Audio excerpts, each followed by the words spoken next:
Començarem ara per la part de les novetats, l'impost sobre societats, i farem a continuació, seguidament ja, les novetats en l'IVA i en els altres tributs, de manera que acumularem el col·loqui, els comentaris que vulguin fer, els acumulem al final de les dues intervencions.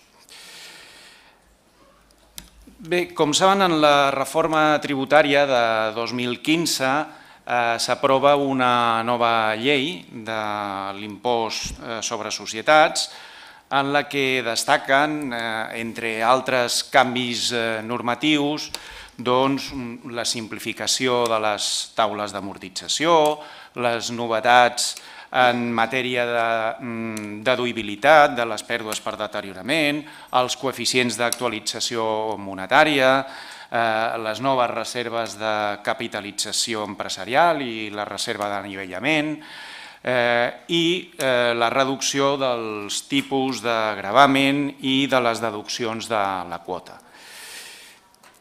Les tres novetats, diguem, més importants per destacar, en la meva opinió, serien l'establiment d'aquesta reserva de capitalització, el tema de la baixada del tipus general de gravamen i la reducció i simplificació de les deduccions de la quota. La reserva de capitalització és una novetat tributària important en l'àmbit de l'impost sobre societats que consisteix en la no tributació d'aquella part del benefici que es destini a la constitució d'una reserva indisponible sense que s'estableixi cap requisit d'inversió d'aquesta reserva en cap tipus concret d'actiu. De forma que els contribuents que tributin el tipus de gravamen general del 25%, les entitats de nova creació i les entitats que tributin el tipus del 30%, tenen dret a una reducció en la base imposable del 10% de l'import d'aquest increment dels seus fons propis, sempre que es compleixin determinats requisits. D'altra banda, una altra novetat important d'aquestes tres que més o menys he escollit per seleccionar alguna d'elles seria el de la baixada del tipus general de gravamen de l'impost sobre societats. Com saben, s'estableix el tipus de gravamen general en el 25%. No obstant això, en el cas d'entitats de nova creació, el tipus de gravamen es fixa en el 15% per al primer període impositiu en què obtinguin una base imposable positiva i el següent, sense que aquest tipus reduït pugui aplicar-se a les entitats patrimonials. A més, cal tenir en compte això que per l'any 2015 s'estableix el tipus de gravamen general en el 28%.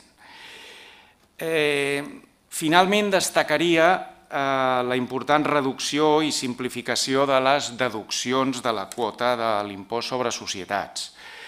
Les deduccions per incentivar la realització de determinades activitats que hi ha ara són la deducció per activitats de recerca, desenvolupament i innovació tecnològica, la deducció per inversions en produccions cinematogràfiques, sèries audiovisuals i espectacles en viu d'arts escèniques i musicals, és a dir, la deducció Juego de Tronos, la deducció per creació d'ocupació i la deducció per creació d'ocupació per treballadors amb discapacitat.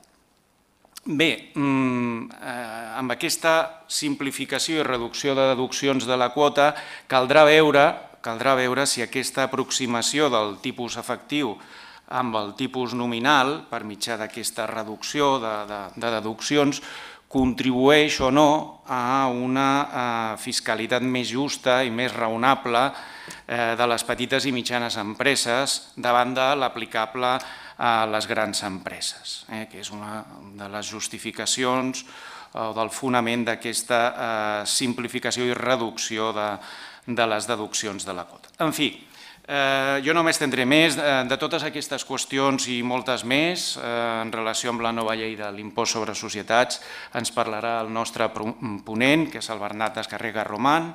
És llicenciat en Dret per ESADE, Universitat Ramon Llull, el 2002.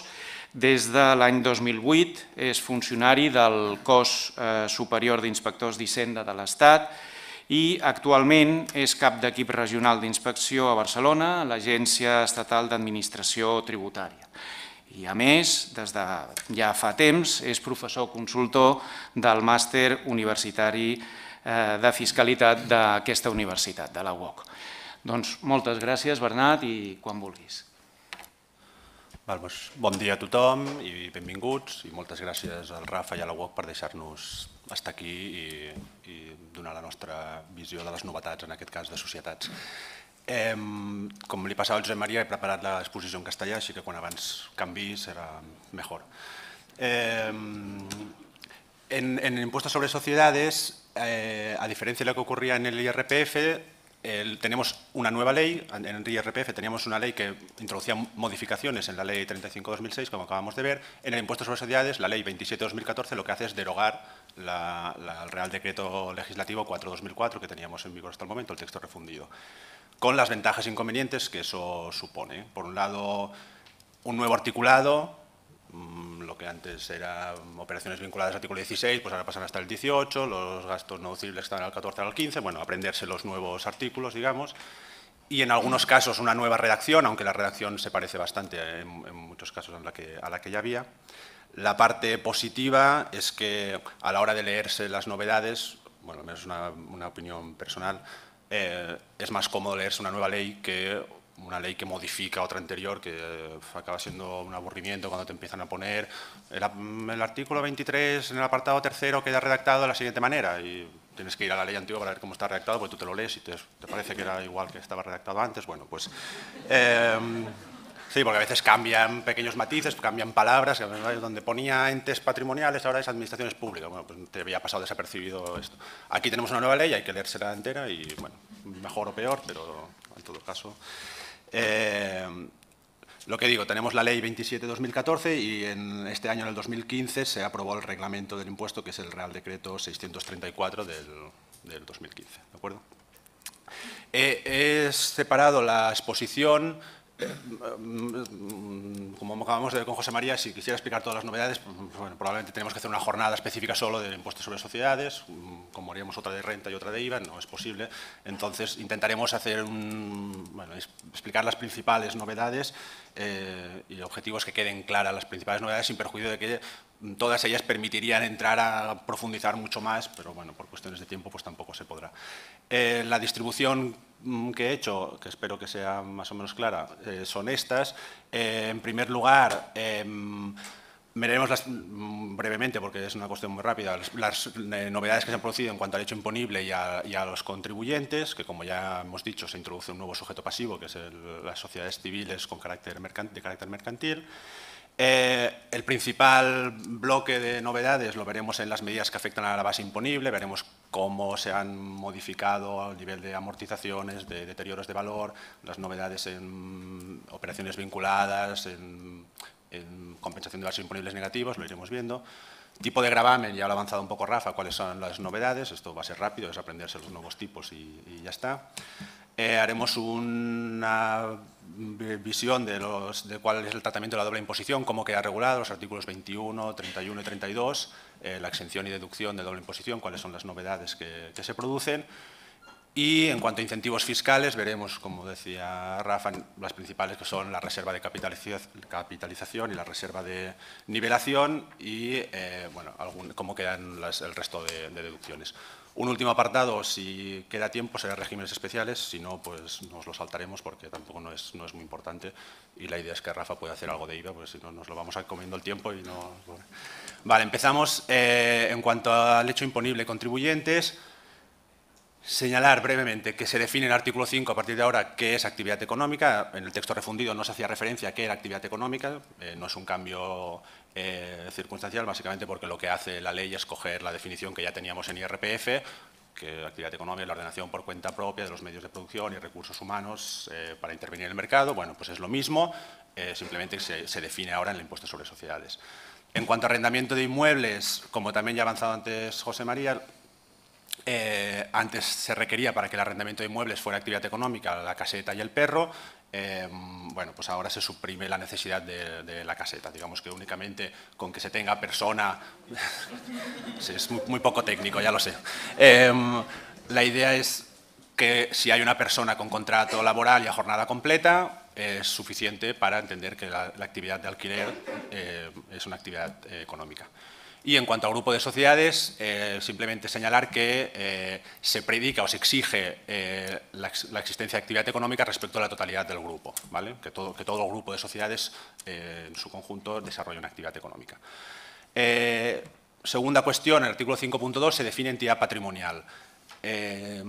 Son aquellas entidades en las que se dedican básicamente a gestionar un patrimonio mobiliario o inmobiliario, ¿no? Entonces se definen pues, de esta manera, ¿no? Que más del 50% de su activo esté compuesto por elementos no afectos a la actividad económica o bien por valores.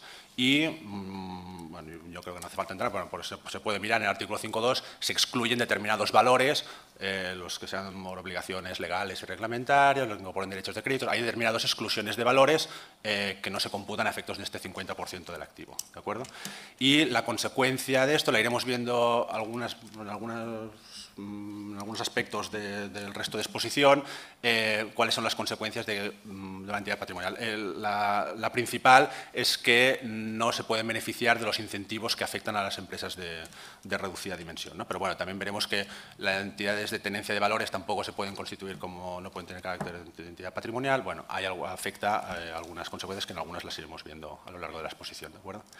Y tercer aspecto que quería comentar en cuanto a este bloque es el de contribuyente, que como ya lo hemos hablado, tampoco no profundizar mucho más. Nuevo sujeto pasivo del impuesto de sociedades, que son las sociedades civiles que tengan objeto mercantil. Antes tributaban, como ya hemos dicho, en la atribución de rentas en IRPF, pasan a tributar en impuestos sobre sociedades y, bueno, pues establecen un régimen que ya lo ha comentado José María, de transitorios de posible disolución y de las mismas, ¿de acuerdo? Si estoy viendo muy rápido, bueno, luego haremos el coloquio al final si hay dudas. Bueno, en todo caso, si alguien quiere pararme, que me pare. En cuanto a el bloque de medidas que afectan la base imponible, que digamos que entramos en el bloque más importante, en primer lugar, en cuanto a las reglas de imputación temporal. Artículo 11, la regla principal continúa siendo la que teníamos hasta ahora, principio de devengo, esto no cambia. Se establece que excepcionalmente y aprobado por la Administración tributaria se podrán valorar otros criterios siempre que reflejen la imagen fiel y demás, pero bueno, el criterio de devengo tenemos como criterio principal y esto no supone ninguna excepción.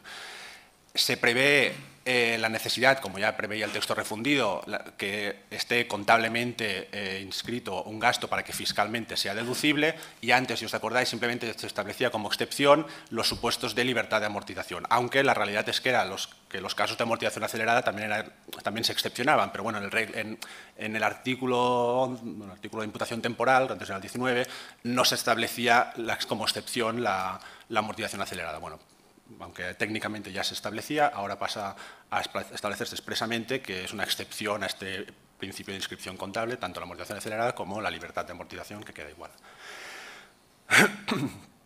Por otro lado, en caso en que se produzcan, prevé el artículo 11, cambios de criterios contables que supongan cargos o abonos a reservas, simplemente especifica que deberá integrarse en la base imponible en el momento en el que se realice este cargo o abono a reservas, ¿vale? Es una regla de imputación temporal que no tiene tampoco más trascendencia. Sí que tiene algo más de trascendencia las operaciones a plazo o con precio aplazado. Antes, señalar el artículo 19 que era a medida que se efectúen los respectivos cobres. Ahora, dice que se deberán, en todo caso, imputar en el momento en el que sean exigibles los cobros, con independencia que este cobro se efectúe o no. En una situación de crisis, o sea, si el 30 de cada mes es exigible el cobro, en este caso, que el 30 de cada mes se devengará la correspondiente operación, con independencia que se efectúe o no realmente el mismo. En una situación de crisis, con pues, impagos y demás, bueno, se ha querido especificar este aspecto. Otro punto, se prevé expresamente en el artículo 11 que los gastos que no hayan sido fiscalmente deducibles, la reversión de los mismos tampoco no se integrará en la base imponible, bueno, se establece una precisión expresa, y, por otro lado, que la reversión de aquellos gastos que sí que hayan sido fiscalmente deducibles deberá imputarse en el momento en el que se realice la reversión, sea en la propia sociedad o en otra vinculada. Y vemos un ejemplo, bueno, que espero que sea clarificador. Supuesto de dos sociedades que estén vinculadas, A tiene un activo con un valor neto contable de 100.000 y un valor de mercado de 70.000. Por tanto, tiene, digamos, un deterioro de 30.000. Entendemos que sea este deterioro, entendamos que es fiscalmente deducible, ¿de acuerdo? En el 2016 entendemos que, suponemos, digo, que este elemento se transmite a B por 70.000, que era el valor de mercado que veíamos, y en 2017, digamos que se recupera un poquito de valor y pasa a valer este elemento 85.000. Pues bien, en el 2015 la sociedad A tendrá el gasto fiscalmente deducible, como hemos dicho, en este caso 30.000, y en el 2017, aunque este elemento que ha recuperado valor ya no le pertenezca a A, sino en este caso a una sociedad del grupo, a una sociedad B en este caso, sí que podrá revertir la parte que haya sido fiscalmente deducible. Por tanto, B en este caso tendrá, en este ejemplo que hemos puesto, pues 15.000 euros de recuperación del deterioro de valor, que como contablemente no se lo habrá imputado, pues tendrá el ajuste, en todo caso, extracontable, ¿de acuerdo? Dos reglas más de imputación temporal. En primer lugar, que la renta negativa por la transmisión de elementos dentro del grupo, ¿cuándo se imputarán? La regla básica es que se imputarán en el momento en que dicho elemento salga del grupo. La idea es que no se aproveche un grupo de yo me transmito un elemento, me produzco una renta negativa, me minoro así la base imponible. No, te dice tú, esta renta negativa, si es real, te la podrás imputar en el momento en el que este bien salga del grupo, ¿de acuerdo? Hay otros supuestos, que es cuando tanto adquirente como transmitente dejen de pertenecer al grupo, o en el caso que sea el bien sea amortizable, y ahora veremos un ejemplo en este sentido, en los periodos de vida que resten, de vida útil que resten de dicho elemento, pues se irá en todo caso integrando. Un supuesto, tenemos dos sociedades también que pertenecen al mismo grupo. A transmite a B, a la otra del grupo, un activo por 600.000, siendo el valor neto contable de 1.000.000 de euros, ¿de acuerdo? Se produce, por tanto, una pérdida, una renta negativa por esta transmisión de 400.000. Esta renta negativa, como el bien no ha salido del grupo, A se lo ha transmitido a B, no se la podrá, A no se la podrá fiscalmente deducir. Se producirá, por tanto, en A un ajuste extracontable, en este caso positivo. En este caso, como se trata de un bien amortizable, decimos, en el supuesto, pues quedan 5 años de vida útil, me iré revirtiendo esta renta negativa en los siguientes años a medida que vaya amortizando. Bueno, este supuesto, pues los 400.000 euros estos, de 5 años de vida útil que quedaban, pues 80.000 euros de, en este caso, ajuste negativo, que iré revirtiendo el ajuste positivo que tuve en el primer año, ¿de acuerdo? Y último supuesto de imputación temporal, la renta negativa por la transmisión de valores o de un establecimiento permanente también dentro del grupo, lo mismo. ¿Cuándo se imputará? Se imputará en el momento en el que el bien, en este caso los valores, salgan del grupo o el adquirente o la transmitente también dejen de pertenecer al grupo, mismos supuestos. Y se establece como límite que será, en todo caso, la renta negativa se minorará en las positivas que se hubieran obtenido en la transmisión. Vemos también dos ejemplos, si queréis, rápido. En este caso tenemos una sociedad A que transmite a otra del grupo una participación, valores que ostenta DC por 1.000.000 de euros cuando valían 1.600.000, o sea, que los tenía contabilizados por 1.600.000 euros, ¿de acuerdo? Tiene una renta negativa A, por tanto, de 600.000 euros. Pero, como decíamos, no se la podrá todavía fiscalmente deducir. En el 2017, suponemos en este ejemplo, que es cuando la sociedad B transmite las acciones de C afuera del grupo por 700.000 euros, es en este momento en el que o sea, en este momento se ha producido, producirá la reversión del gasto que no fue fiscalmente deducible porque el bien ya ha salido del grupo, y por otro lado B vuelve a tener otra pérdida, en este caso de 300.000. La idea es que yo tenía contabilizado en A unos valores por 1.600.000, me salen finalmente por 700.000, la pérdida acumulada son 900.000. Estos 900.000 los repartiré. A A tendrá 600.000 y B los otros 300.000. Si hubiera recuperado valor, bueno, pues en este caso, bueno, es otro ejemplo, pero es simplemente que ver que si en ese caso B, cuando transmite las acciones, las transmite habiendo aumentado valor, en este caso por 1.200.000, se podrá compensar, se compensará en todo caso esta renta negativa con las positivas que se hubieran obtenido. Tenéis el ejemplo aquí, no quiero entrar mucho más, simplemente, bueno, si cuando tengáis las transparencias tenéis alguna duda, yo creo que es suficientemente clarificador esto. Segunda medida o bloque de medidas en cuanto a medidas en la base imponible es el tema de la amortización. La amortización se mantienen los mismos métodos de amortización que teníamos, el lineal, porcentaje constante, números dígitos, todo esto no cambia. Sí que se simplifican las tablas muchísimo. Antes teníamos tablas en las que se constaban 646 elementos que se iban debatiendo cuál era el periodo de amortización máximo y el porcentaje máximo de amortización.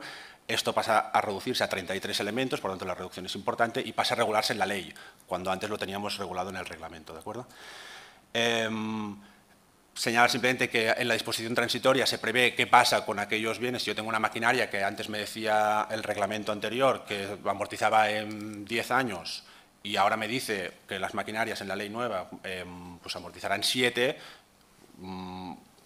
digamos que amortizaré el periodo de vida que me reste, de vida útil que me reste, aplicando el porcentaje de la nueva ley, ¿vale? Simplemente la disposición transitoria, la 13, es la que regula qué pasa en los casos de cambios de coeficientes de amortización. Inmovilizado intangible de vida útil definida,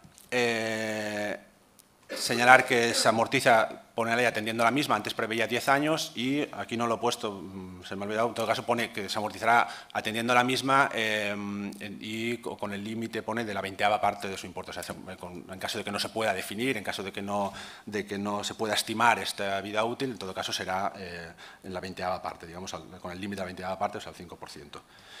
Y finalmente, en cuanto a amortización, señalar que, si os acordáis, la amortización de bienes de escaso valor que teníamos antes para empresas de reducida dimensión pasa a regularse para todas las sociedades. Es decir, todas las sociedades podrán beneficiarse de esta amortización, de esta libertad de amortización para bienes de escaso valor, que son aquellos con un valor inferior a 300 euros, con el límite global del periodo impositivo de 25.000. ¿De acuerdo? Simplemente se quita como un incentivo a empresas de reducida dimensión y pasa a considerarse como una posibilidad para todas las sociedades. ¿De acuerdo? Vale, entramos en cuanto al deterioro de valor. Simplemente quedarse con la idea que en cuanto a los deterioros de valor, básicamente los que quedan básicamente como deterioros deducibles fiscalmente, los grandes bloques, existencias y posibles insolvencias de deudores. Quedan excluidos todos los deterioros de valor, tanto lo vemos en el 13.2, aquí abajo, los inmovilizado material, inversiones inmobiliarias, inmovilizado intangible, las acciones, valores representativos de deuda, todo esto pasa a considerarse no deducible fiscalmente los posibles deterioros que se produzcan. ¿De acuerdo? En deterioro de créditos por posible insolvencia queda igual, en principio, los más de 6 meses, casos de concurso, todo eso queda igual, la posible deducibilidad fiscal, previéndose algunos supuestos específicos de no deducibilidad, que son los que tenéis aquí. ¿De acuerdo? Vale, gastos no deducibles. Lo que antes era el artículo 14 pasa a regularse en el artículo 15. Se establecen algunas precisiones, el artículo es muy parecido a lo que teníamos, pero bueno, con algunos pequeños cambios. No es deducible la retribución de fondos propios, igual, simplemente se establece la precisión que se incluyen como tales las acciones sin voto y las rescatables. Básicamente lo que dice es cualquiera que sea la calificación contable, lo mismo. La idea es que todas las retribuciones de fondos propios de cualquier tipo de acciones pasan a ser no deducibles. Tampoco es deducible donativos y liberalidades, queda igual. Si os acordáis, decía, donativos y liberalidades no es deducible, salvo, o no se considera, no tener estas circunstancias, las atenciones a clientes, gastos de personal de los usos y costumbres y demás. Bueno, una precisión que te dice, para atenciones a clientes, efectivamente, te podrás deducir fiscalmente, pero con el límite del 1% de la cifra de negocio. No se permite un importe superior de atenciones a clientes. Bueno, o si se permite, pero en todo caso no será deducible, ¿de acuerdo? Retribución de administradores, ya lo ha comentado José María. En principio son deducibles siempre que se destinen a la actividad de alta dirección y demás. Se precisa que no estén en la consideración de donativos o liberalidades. Gastos contrarios al ordenamiento jurídico, bueno, antes no decía nada la ley, pero bueno, yo entiendo que, o sea, un caso, bueno, imagino yo que va por ahí, por un caso de soborno, me imagino, pues si una sociedad pretende deducirse las cantidades que ha destinado a sobornar a alguien, bueno, ahora claramente no sería deducible. Yo creo que, bueno, no sé, vamos a dejarlo ahí. Pero, o sea, yo creo que antes claro, alguien podría argumentar que para realizar una promoción, una tal, ha tenido que sobornar al político de turno y pagar, y bueno, sería raro que eso lo tuviera contabilizado, pero bueno, no sé, podría en un caso eso considerarlo, querer que eso esté afecto a la actividad económica porque ha necesitado pagar o sobornar a alguien para conseguirlo. Bueno, ante la duda, ahora que tengáis claro que eso no es deducible. Bueno, lo que tengamos claro que eso no es deducible. Y finalmente, tampoco es deducible las indemnizaciones por extinción de relación laboral o mercantil, siempre que excedan determinados importes, superiores a 1 millón de euros o que superen lo que prevé el Estatuto de los Trabajadores. ¿De acuerdo? En cuanto a la limitación de gastos financieros, ¿cómo pasa el tiempo? Madre mía. Me estoy agobiando ya. Limitación de gastos financieros. Artículo 16 queda igual, básicamente se mantiene que serán deducibles los gastos financieros con el límite del 30% del beneficio operativo. Bueno, que tengáis claro que se prevé una limitación adicional en aquellos casos en los cuales se hayan producido gastos financieros destinados a la adquisición de entidades que pasen a formar parte del grupo, ¿vale? Simplemente que hay una limitación adicional en este caso, estos gastos financieros pues tendrán un límite adicional del 30% también del beneficio operativo. No creo que tenga más importancia. En cuanto a las reglas de valoración, señalar, ya lo mismo que sucedía en rentas, han suprimido el artículo 15.9 que teníamos, ¿no?, de la corrección de monetaria por el caso de transmisión de inmuebles, que han suprimido los coeficientes que se establecían cada año en la ley de presupuestos. En cuanto a las operaciones societarias, que tengáis claro que el régimen que antes se establecía como especial, el régimen de fusiones, escisiones, aportación y canje, el artículo 17 pasa a decir que pasa a ser el régimen general, por tanto, el diferimiento de la tributación en los casos de fusiones, escisiones y demás pasa a considerarse régimen general. Deberán optar los contribuyentes que quieran por aplicar el régimen de no diferimiento, pero si no, se aplicará el capítulo séptimo del título séptimo, que es el del régimen FEAC, ¿de acuerdo? Operaciones vinculadas, sí que se producen algunos cambios que yo creo que también son importantes, ahora se regulan en el artículo 18. Antes, si os acordáis, se establecía que la vinculación socio-sociedad se producía en aquellos casos en los que la participación fuera superior al 5% o al 1% en el caso de que cotizaran, ahora pasa a ser del 25%. Se exige una participación superior para considerar que dos entidades, o entidad socio, perdón, en este caso, estén vinculadas. Por lo tanto, digamos que se reduce el perímetro de vinculación. Se suprime antes, en cuanto a los métodos de valoración, el de precio libre comparable, el de coste incrementado. Además, antes se establecía como una jerarquía, primero aplicas uno, si no puedes aplicar ninguno de estos, vete a métodos de distribución de resultado y demás. Ahora no se establece jerarquía, puedes aplicar cualquiera de los métodos de valoración de operaciones vinculadas. Subsidiariamente, dice la ley, puedes aplicar otros, los que se apliquen otros, siempre que sean generalmente aceptados, que respeten la libre competencia, ¿de acuerdo? En cuanto a obligaciones de documentación, sí que se simplifican mucho para todas aquellas empresas, la inmensa mayoría de las que podamos tratar, la mayoría de los mortales, que son cifra de negocios inferior a 45 millones de euros. En este caso, obligaciones de documentación se simplifican, salvo que se realicen determinadas operaciones que se califican por la ley de riesgo, que aparecen en todo caso en la ley, operaciones de transmisiones de negocios, operaciones de transmisión de inmuebles, de acciones que no coticen o que coticen en paraísos fiscales. Bueno, cuando se realicen determinadas operaciones que la ley entiende como de riesgo, sí que se exige determinada obligación de documentación específica y que no hay obligación de documentación cuando el importe, en todo caso, de la contraprestación sea inferior a 250.000 euros. La última modificación o medida en este sentido, que sí que creo que es importante, es que en los casos en los que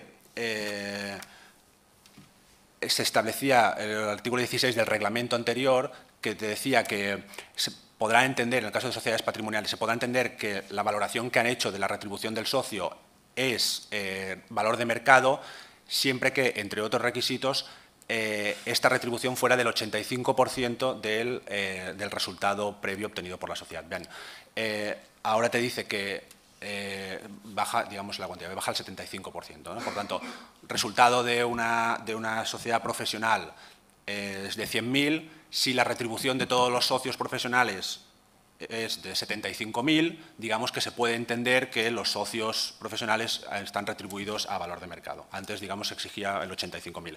Con otros requisitos que prevé, en todo caso, antes el artículo 16 del reglamento y la actual ley, artículo 18. ¿De acuerdo? Bueno, se elimina la tasación pericial contradictoria y en cuanto a las infracciones y sanciones quedan como menos gravosas. ¿De acuerdo? Último punto en cuanto al bloque de medidas de la base imponible. Señalar que el artículo 26, en cuanto a la compensación de bases imponibles negativas, antes teníamos el límite de 18 años, ¿no? Te podías compensar las bases imponibles negativas que procedían de 18 años hacia atrás. Ahora ya no, ahora no se exige ningún plazo, te puedes compensar las bases imponibles negativas que tengas en el año... Bueno, ahora no, en el año no, de hecho, se establece en la disposición transitoria primera que las que estén pendientes a 1 de enero de 2015 pasarán a estar ilimitadas en el tiempo. O sea, las que estén vivas, digamos, a 1 de enero del 2015, que serían las del 97, me lo he apuntado porque si no, 18 años atrás, 97, digamos que las del 97 todavía, si no hubiéramos cambiado la ley, ahora las al 2015 me las podría aplicar. Si no, ya las habría perdido, las 97 ya quedarían perdidas, pasaría a estar vivas al 98, si no al 99. Ahora ya, como no tengo límite, digamos que las del 97 me las puedo aplicar al 2015 o ya al 2300, ¿no? Bueno, salvo la próxima reforma tributaria que nos dirá otra cosa. Y en todo caso, con el límite del 70% de, o sea, me puedo compensar las bases imponibles negativas con el límite del 70% de la base imponible positiva que haya obtenido, con un límite cuantitativo de 1 millón de euros, ¿de acuerdo? Esta regla, en todo caso, aplica a partir de 1 de enero del 2016. Se prevé, que lo sepáis, una norma de cautela para evitar la posible adquisición de sociedades que estén inactivas, que tengan bases imponibles negativas. Señala que, bueno, cuando se produzcan una serie de requisitos no podrán compensarse estas bases imponibles negativas. Tampoco no hace falta entrar más. Y sí que es importante, bueno, es importante para nosotros, pero igual para los, que es la posibilidad de comprobar e investigar estas bases imponibles negativas. Antes, hasta ahora, la ley lo que decía era que el obligado, la sociedad, debía, en todo caso, probar la procedencia y la cuantía de estas bases imponibles negativas mediante la exhibición, decía, de las declaraciones, de la contabilidad y soportes documentales. Había la duda y la discusión de qué exactamente es lo que podíamos hacer nosotros, Agencia Estatal de Administración Tributaria, si podíamos comprobar simplemente que eso era cierto, es decir, que en el año 99 tenía unas bases imponibles negativas de menos 100.000, nos presentaba la declaración, pues sí, tenía unas bases negativas de 100.000, te las puedes aplicar, no podíamos entrar a comprobar nada porque es un ejercicio prescrito, o si teníamos la potestad, a pesar de ser un ejercicio prescrito, como tenía trascendencia en un ejercicio que no era prescrito, que era ahora el 2014, pongamos por caso, si nosotros podíamos entrar a comprobar esto. No a regularizar el año 99, que obviamente está prescrito, sino a decir, si esto procede de facturas falsas, yo descubro que esto procede de facturas falsas, no te lo dejo compensar en el año 2014. Para nosotros era una cosa clara, pero para la Audiencia Nacional parece ser que no era muy claro. Así que la ley arregla un poco el problema, que es que te dice que el derecho a comprobar, para nosotros, la agencia, estas bases imponibles negativas, prescribirá los 10 años. Por tanto, 10 años atrás podemos entrar a comprobar, no queda ninguna duda, comprobar, que no regularizar, comprobar quiere decir que tú me tienes que demostrar que tuviste esas bases imponibles negativas y que, digamos, que son reales y que no son falsas, que no hay que tenías derecho a ellas. Si es así, te las podrás compensar, si no, te las puedo denegar, digamos, ¿de acuerdo? 10 años. Y dice, transcurrido este plazo, lo mismo que decía, podrá, en todo caso, deberá aprobarse su cuantía mediante la exhibición de autoliquidaciones y declaraciones, por tanto, y la contabilidad. Por tanto, tenemos, digamos, a partir de los 10 años, tenemos la misma duda que teníamos antes, digamos que hemos ganado 10 años, más allá de 10 años, no sé si podremos comprobar, nosotros creeremos que sí, la Audiencia Nacional nos dirá que no, y iremos así haciendo y pasando el rato.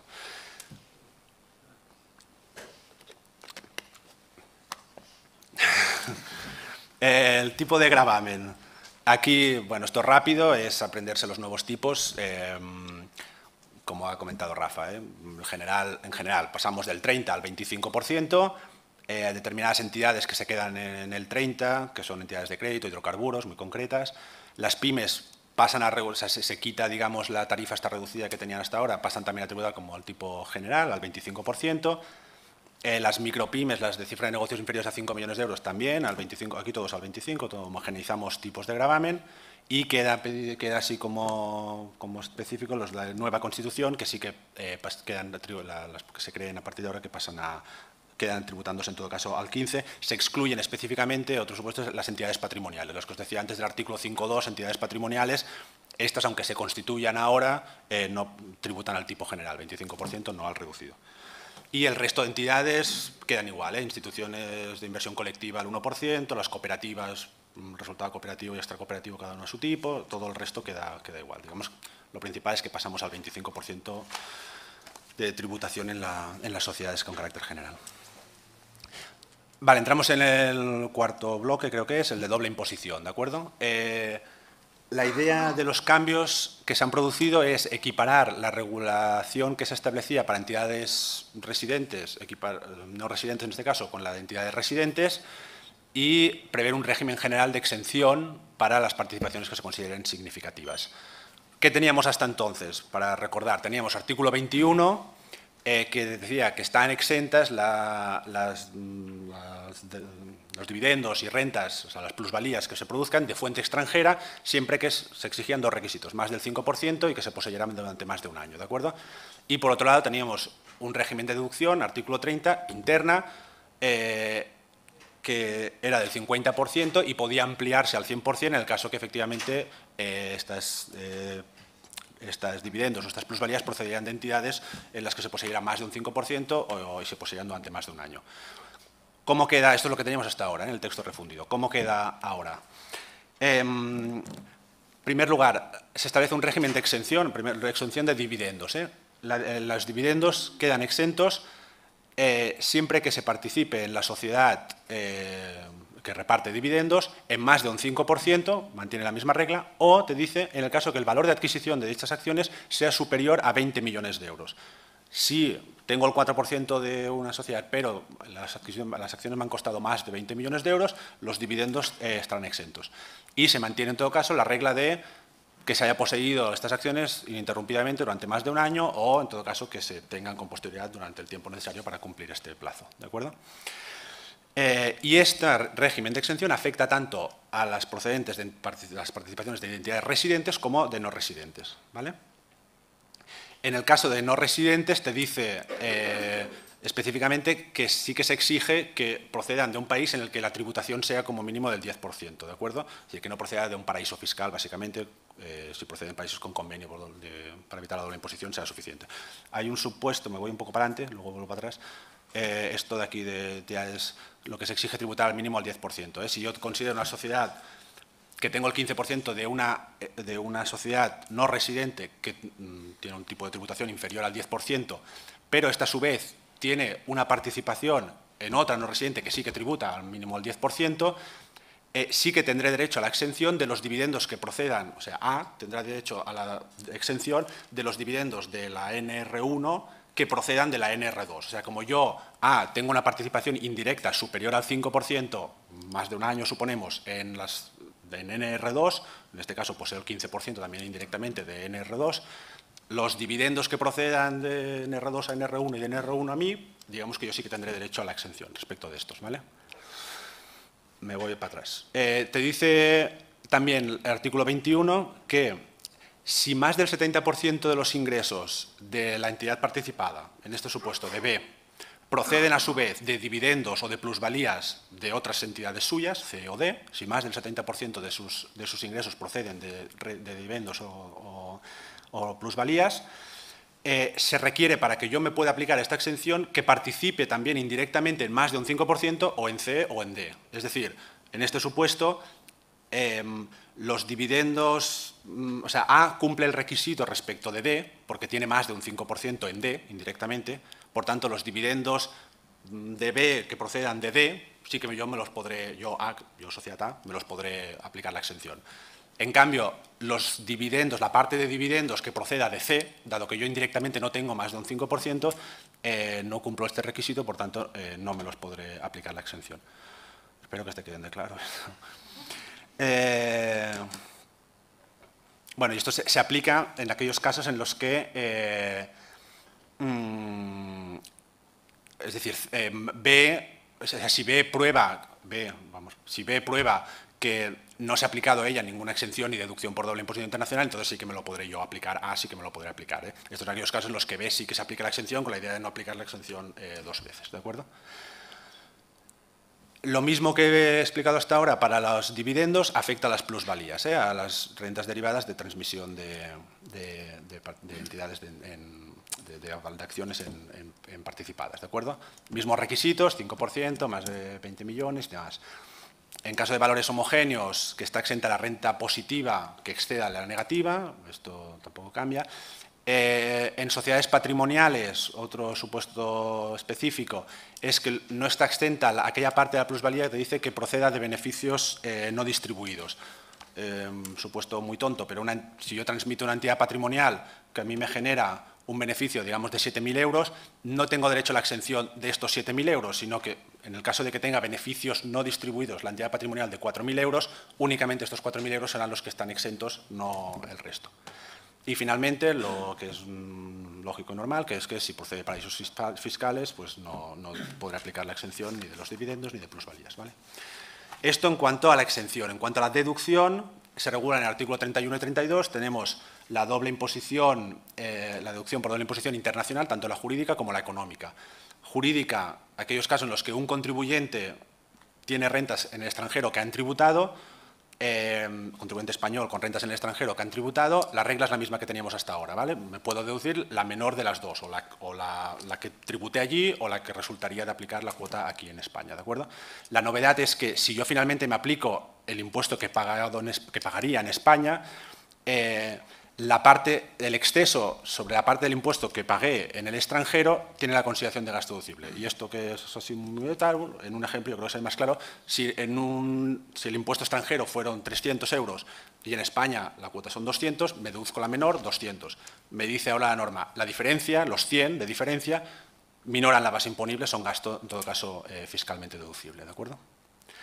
Y por otro lado, la deducción por doble imposición económica, que es el caso de dos países que gravan una misma renta en dos sujetos pasivos distintos, ¿vale? Esto tampoco se permanece igual que teníamos hasta ahora en el texto refundido de la Ley del Impuesto sobre Sociedades. La novedad es que los requisitos, en todo caso, que ahora se exigen son los mismos que para la exención, los del artículo 21, ¿de acuerdo? Más de un 5%, más de 20 millones de valor de adquisición y, en todo caso, posesión durante más de un año. Vale. Entramos a los incentivos fiscales. Son básicamente dos, reserva de capitalización y reserva de nivelación. ¿Qué es lo que pretende la norma? La norma estableciendo esta reserva. Lo que pretende la norma es potenciar que las empresas se capitalicen, potenciar que aumenten los fondos propios de las empresas para que se hagan más competitivas, por un lado, permitir así el saneamiento, en todo caso, incentivar el saneamiento de las empresas. Entonces, lo que se hace es incentivar que las empresas creen una reserva indisponible, en cuyo caso, si es así, si así la crean, se permite minorar en la base imponible el 10% del incremento de los fondos propios que se hayan producido, con un límite, que es el 10% de la base imponible. La idea es, yo tengo que crear una reserva, yo tengo que ampliar, los fondos propios me tienen que aumentar. No vale que me aumenten porque yo constituya reservas legales o reservas estatutarias, estas digamos son obligatorias, esto no. Tampoco te dice la ley en los casos de aportaciones de socios, ampliaciones de capital por compensación de créditos, en este caso no. Se trata de que yo los beneficios del ejercicio anterior yo los lleve a constituir una reserva voluntaria o bien a compensar pérdidas que yo tenía en ejercicios anteriores, ¿de acuerdo? En estos casos estoy aumentando mis fondos propios y me permite que yo minore la base imponible en el 10% de ese incremento de fondos propios. Bueno, si no existiera base imponible positiva, te dice que te lo podrás aplicar en 2 años, que en todo caso los fondos propios no los minores en los 5 años siguientes, y lo que viene en todo caso es a sustituir la antigua deducción por reinversión de beneficios extraordinarios. La deducción por reinversión de beneficios extraordinarios se suprime y se prevé este régimen, ¿no?, de permitir en todo caso un pequeño incentivo fiscal, que lo vemos en un ejemplo, para que sea un poquito más calificador. Si yo tuve en el 2014 un beneficio de 3.000 euros, que ahora en el 2015 lo llevo a reserva, entendemos una reserva voluntaria, indisponible, en los requisitos que exige el artículo 25, te dice la ley, me podré minorar la base imponible en el 10%, en este caso he incrementado los fondos propios en 3.000. El 10% de 3.000 son 300, por tanto, 2015, la base imponible que tenemos, 3.500, minoro en la reserva de capitalización, que hemos dicho que es el 10% de 3.000, que es lo que me ha aumentado a mí los fondos propios, 300. Con el límite, te decía, del 10% de la base imponible. Por tanto, el límite en todo caso serían 350, en este caso no lo supera. Por tanto, yo tenía una base imponible previa en el 2015 de 3.500 euros. Como he constituido esta reserva, puedo minorarla en 300 euros, por tanto, mi base imponible pasará a ser de 3.200 euros. Aplicando un tipo del 25%, digamos que el tipo efectivo en este caso no es el 25%, es el 22,85. Bueno, pues vemos un poco cuál es el incentivo, cuál es lo que se pretende en todo caso con esta norma, ¿vale? Y segundo incentivo, la reserva de nivelación. Afecta únicamente a las empresas de reducida dimensión, son las que podrán en todo caso aplicarlas.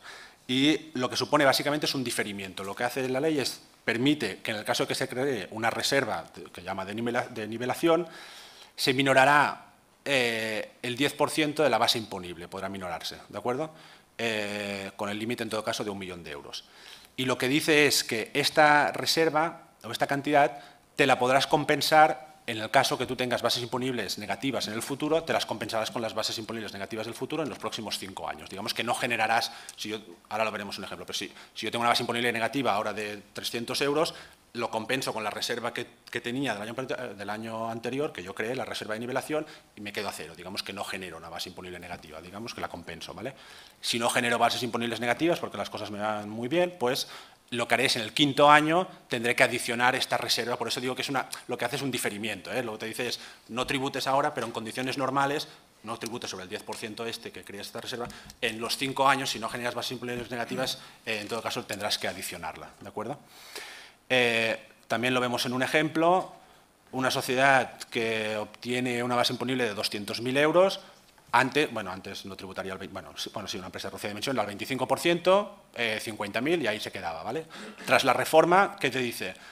Que yo lo que puedo minorar es, en el caso que cree esta reserva indisponible, el 10% de 200.000 euros son 20.000, por tanto puedo minorarla en 20.000 euros mi base imponible, ¿eh? Por lo tanto, 200.000 menos 20.000, mi cuota resultaría en todo caso 45.000 en este caso, por tanto paso de tributar 50.000 a 45.000, aquí la tributación efectiva es del 22,5. En el caso que no obtenga bases imponibles negativas, lo que haré es en el año 5 tendré que incorporar estos 20.000 que yo ahora me he deducido en el año 0, me los incorporaré en el año 5, aplicaré el tipo del 25% y en todo caso sí que tributaré el año 5 por estas cuotas. Y finalmente, casi finalmente, permite en todo caso puedo crear las dos reservas, tanto la de capitalización como la de nivelación, ¿de acuerdo? No son incompatibles, tiene que ser una empresa de reducida dimensión, pero por otro lado, una empresa de reducida dimensión puede crear las dos reservas. Y en el supuesto inicial, simplemente señalar lo que decíamos, en este caso creo la reserva de capitalización, lo minoro por tanto la base imponible en el 10% del incremento de fondos propios, 300, y me quedan 3.200. Puedo entonces crear una reserva de nivelación, no lo he dicho antes, pero en todo caso se crea la reserva de nivelación, es el 10% de la base imponible con posterioridad a la reserva de capitalización, o sea, la base imponible que me queda después de aplicar la reserva de capitalización. En todo caso, por tanto, estos 3.200 le aminoraría en el 10%, que es 320, y en todo caso, en este caso, la base imponible sería de 2.880 euros, ¿de acuerdo? El tipo efectivo ha pasado del 25 al 20,57, que no está mal. Y en cuanto a las deducciones, lo que también había comentado Rafa, básicamente es que se mantiene en la de I+D, producciones cinematográficas, creación de empleo, básicamente se establecen algunos pequeños cambios, no creo que sean muy trascendentes, se mantienen los coeficientes, o los porcentajes, perdón, de deducción, dado que el tipo de gravamen es inferior, digamos que resulta más beneficioso, porque se mantienen los mismos porcentajes de deducción, pero simplemente, y han desaparecido el resto de deducciones, medioambientales, de reinversión de beneficios extraordinarios, demás, desaparecen. Y finalmente, yo creo que, bueno, un minutillo me queda. Ya lo hemos ido viendo, así que tampoco me importa mucho. Señalar, en cuanto a regímenes especiales, como hemos visto, se elimina la escala de tributación, se crea la reserva de nivelación, la libertad de amortización para bienes de escaso valor, hemos dicho, pasa a ser una amortización general y no son aplicables para las empresas de reducida dimensión, para las entidades patrimoniales, los incentivos de las empresas de reducida dimensión. En cuanto a consolidación fiscal, señalar que se exige, el único cambio, bueno, el más trascendente es que antes se exigía el 75% para formar parte de un grupo, ahora se mantiene, pero se exige en todo caso que la mayoría de los derechos de voto. Bueno, se permite, yo creo que esto no tiene más trascendencia. En todo caso, que tengáis claro que los ajustes que se realicen, tanto de reserva de capitalización, de reserva de nivelación, deducibilidad de gastos financieros, en todo caso se determinan a nivel de grupo, no a nivel individual de cada una de las sociedades, y poco más. Las operaciones de reestructuración, fusiones, escisiones, aportaciones y canje, como hemos dicho, pasa a ser el régimen general, ¿de acuerdo? Deberán optar para aplicar el régimen anterior. Se mantiene en todo caso lo de que es necesario un criterio del motivo económico válido, todo eso se mantiene prácticamente igual. Y finalmente, y acabo, también entidades de tenencia de valores, como os he comentado también al principio, que no podrán acogerse a las mismas, a este régimen especial, las entidades patrimoniales. Siento haber ido tan rápido, espero que haya tiempo de digerirlo. Nada, que muchas gracias pues, por la atención. Creo que la idea es que ahora seguidamente vamos a comentar IVA y luego si hay más dudas pues, o hay dudas, pues los comentamos. Muchas gracias.